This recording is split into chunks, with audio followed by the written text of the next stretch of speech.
नमस्कार दोस्तों, मैं प्रकाश बियानी। भारतीय उद्योगपतियों की इस वीडियो श्रृंखला में आज मुकेश अंबानी से मिलते हैं। गरीबी में जन्म लेना पाप नहीं है, गरीबी में मरना अभिशाप है। मैं गरीबी में नहीं जीऊंगा, इस जिद के साथ धीरूभाई अंबानी ने खूब धनोपार्जन किया।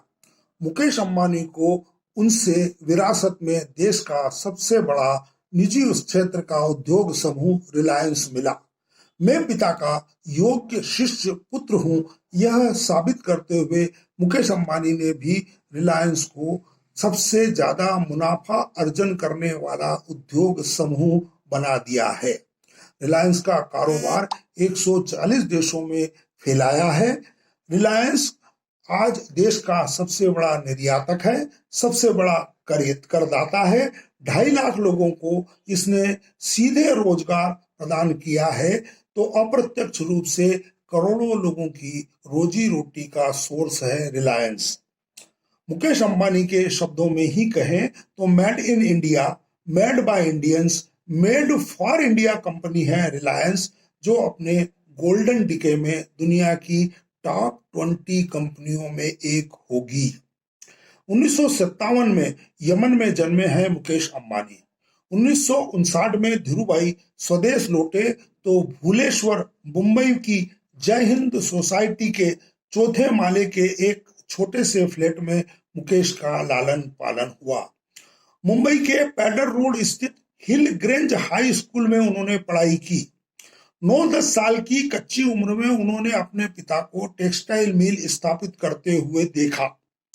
बॉम्बे यूनिवर्सिटी में केमिकल इंजीनियरिंग की पढ़ाई कर रहे थे, तब रिलायंस पर पहली बार छापा पड़ा।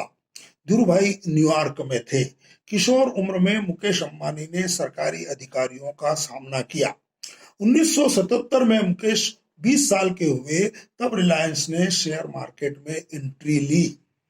23 साल की उम्र में मुकेश स्टैनफोर्ड यूनिवर्सिटी में MBA की पढ़ाई कर रहे थे, तब धीरूभाई ने एक दिन उनसे कहा, पढ़ाई छोड़ो और कारोबार संभालो। MBA की पढ़ाई अधूरी छोड़कर मुकेश स्वदेश लौटे तो धीरूभाई ने उन्हें दूसरे ही दिन पाताल गंगा भेज दिया, जहां वे रिलायंस का पहला पेट्रोकेमिकल कॉम्प्लेक्स स्थापित कर रहे थे। इस कॉम्प्लेक्स की रिकॉर्ड अवधि में स्थापना के बाद मुकेश अंबानी से धीरूभाई ने जामनगर में पेट्रोल रिफाइनरी की स्थापना करवाई। धीरूभाई ने अपने तरीके से मुकेश अंबानी से विश्व की इस सबसे बड़ी रिफाइनरी न्यूनतम समय और न्यूनतम लागत में स्थापित करवाई। मुकेश को तब रोज 44 करोड़ रुपए खर्च करने का हिसाब भेजना पड़ता था। इससे धीरूभाई अंदाज लगा लेते थे कि कंस्ट्रक्शन किस गति से हो रहा है। यह वैसी ही ट्रेनिंग थी जैसे द्रोणाचार्य ने अपने शिष्यों से कहा था कि चिड़िया की आंख पर निशाना लगाना है, चिड़िया पर नहीं। मुकेश ने यह किया। अनिल अंबानी यह नहीं कर पाए और परिणाम हम सबके सामने है। मुकेश अंबानी कारोबारी सहयोगी बने तो धीरूभाई और कोकिलाबेन उनके लिए वधू खोजने लगे थे। एक दिन उन्होंने बिरला मातुश्वरी में एक कार्यक्रम में नीता को भरतनाट्यम करते देखा। नीता के पिता तब बिरला ग्रुप में काम करते थे।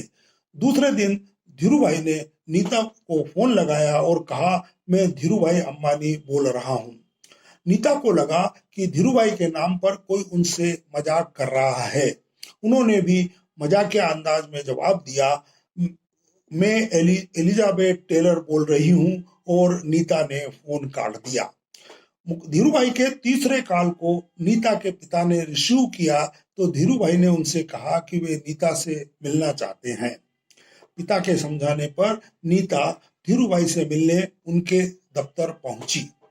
धीरूभाई ने उनकी रुचि और पढ़ाई के बारे में पूछा और कहा, वे उनके घर आए और उनके पिता मुकेश से मिले, मैं तुम्हें अपनी बहू बनाना चाहता हूँ। नीता के लिए यह सब चौंकाने वाला था। अपने माँ पिता के समझाने पर नीता धीरूभाई के घर गई। इसके बाद मुकेश और नीता मिलने लगे। नीता पढ़ाई पूरी करने के बाद शादी करना चाहती थी, पर एक दिन मुकेश ने मुंबई के पेडर रोड पर अचानक कार रोकी और नीता से पूछा, तुम मुझसे शादी करोगी या नहीं? जब तक तुम इस सवाल का जवाब नहीं दोगी, मैं गाड़ी नहीं चलाऊंगा। पीछे रेड लाइट पर खड़ी गाड़ियों का शोर सुनकर नीता ने हंसते हुए कहा, यस आई विल, पर अब गाड़ी स्टार्ट करो। तो मित्रों, 8 मार्च 1985 को यह अरेंज्ड लव मैरिज हुई। आज नीता अंबानी रिलायंस फाउंडेशन की परोपकारी गतिविधियां संभाल रही है। इस दंपत्ति की 3 संतानें ईशा, अनंत और आकाश अपने पिता के प्रथम कारोबारी सहयोगी हैं। मुकेश अंबानी ने अपने परिवार के लिए मुंबई में 27 मंजिला आलीशान घर बनाया है, जिसका नाम अटलांटिक महासागर के एक पौराणिक द्वीप के नाम पर एंटीलिया है। 11,000 करोड़ रुपए से बने इस घर में 160 से ज्यादा कारों के लिए 7 मंजिला गैरेज है। यहाँ स्विमिंग पूल, बालरूम, 3 हेलीपैड, मंदिर, गार्डन, 2 मंजिला हेल्थ सेंटर और 50 सीटर होम थिएटर है। मुकेश अंबानी टी टोटलर हैं, यानी उन्होंने कभी शराब नहीं पी है। वे शाकाहारी हैं, देर रात तक फिल्म देखते हैं। तो वाइल्ड लाइफ मुकेश और नीता दोनों की कमजोरी है। वे दुनिया के सारे जंगल इतनी बार देख चुके हैं कि अब उनके बच्चे मजाक में कहते हैं कि जंगल के जानवर भी इन्हें देखकर कहते होंगे, देखो मुकेश और नीता फिर आ गए। चलिए हम विषय पर लौटे। धीरूभाई ने पॉलिएस्टर से पेट्रोलियम उद्योग में एंट्री ली थी, तो मुकेश अंबानी ने रिलायंस को आयल से डाटा यानी सॉफ्टवेयर कंपनी में तब्दील किया है। 15 फरवरी 2007 को मुकेश अंबानी ने रिलायंस जियो इन्फोकॉम का गठन किया था, जिसने धीरूभाई के बिजनेस मंत्र बड़ा सोचो, बड़ा करो और तेजी से करो को अपनाते हुए लॉन्चिंग के बाद 83 दिन में ही 5 करोड़ सब्सक्राइबर्स जुटा लिए थे। लॉन्चिंग के बाद 3 साल में ही जियो देश की सबसे बड़ी दूरसंचार कंपनी बन गई। जियो से पहले ब्रॉडबैंड पेनिट्रेशन में पूरी दुनिया में भारत का क्रम 150वां था।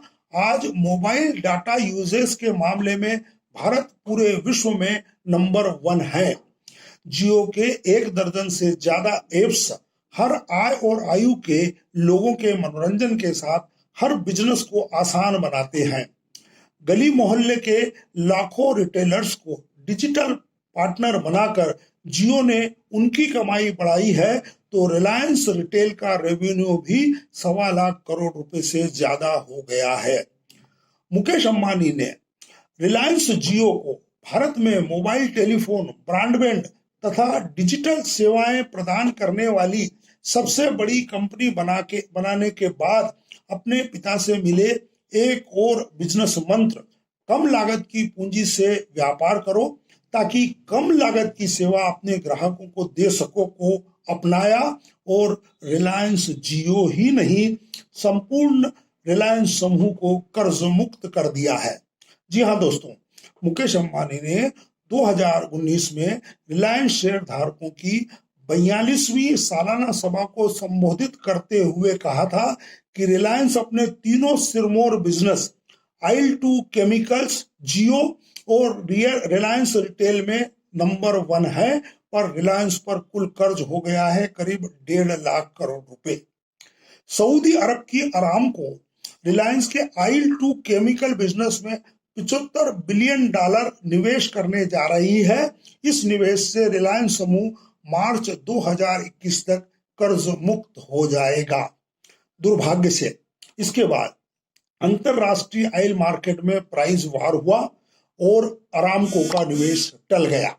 यही नहीं, मार्च 2020 में विश्व कोरोना महामारी की गिरफ्त में फंसा तो लगा कि मुकेश अंबानी रिलायंस को कर्ज मुक्त करने का वादा निभा नहीं पाएंगे। धीरूभाई का सिद्धांत था, जो कहा वह करो। क्या इसका उल्लंघन होगा? पर नहीं, मुकेश अंबानी ने सारी विपरीत परिस्थितियों में करिश्मा किया। सारी दुनिया में लॉकडाउन के दौरान उन्होंने 2 महीने में ऑनलाइन कॉन्फ्रेंसिंग से फेसबुक और गूगल जैसे 8 दिग्गज कंपनियों एवं रिलायंस के राइट इशू से 2.25 लाख करोड़ रुपए का निवेश जुटा लिया। रिलायंस वादे से पहले 9 महीने पहले ही कर्ज मुक्त हो गया। यही नहीं, मार्च 2019 में रिलायंस के शेयर का मूल्य 870 रुपए था, जो देखते देखते 2.5 गुना हो गया है। मुकेश अंबानी की रिलायंस में 47% इक्विटी का मूल्य भी इतना हो गया है कि वे आज दुनिया के सबसे धनी चौथे उद्यमी हैं। जियो के लॉन्चिंग टेक पर लो दुनिया कर लो मुट्ठी में को सच साबित करते हुए मुकेश अंबानी अब जियो की ग्लोबल मार्केट में लिस्टिंग करवाने की तैयारी कर रहे हैं। मुकेश अंबानी ने धीरूभाई से बिजनेस गुड सीखने के साथ वसीयत न लिखने की भूल से भी सबक सीखा है। अपनी संतानों को उत्तराधिकार विवाद से बचाने के लिए वे एक फैमिली काउंसिल बना रहे हैं। मित्रों, धीरूभाई जहां भी होंगे खुश होंगे। यह खुशी कोकिलाबेन के चेहरे पर साफ दिखाई देती है, पर साथ में यह मायूसी भी नहीं छुपती कि काश मुकेश और अनिल अंबानी साथ साथ होते। मित्रों, इस वीडियो श्रृंखला की अगली रिलीज में भारतीय उद्योग जगत के पितामह जमशेदजी टाटा से मिलेंगे। आपके रिस्पांस के लिए आभारी हूं। याद दिला दूं कि सुनने के साथ इस क्लिप वीडियो रिलीज को मित्र परिजनों के साथ शेयर करें और सब्सक्राइब करना भी न भूलें। बहुत बहुत धन्यवाद दोस्तों।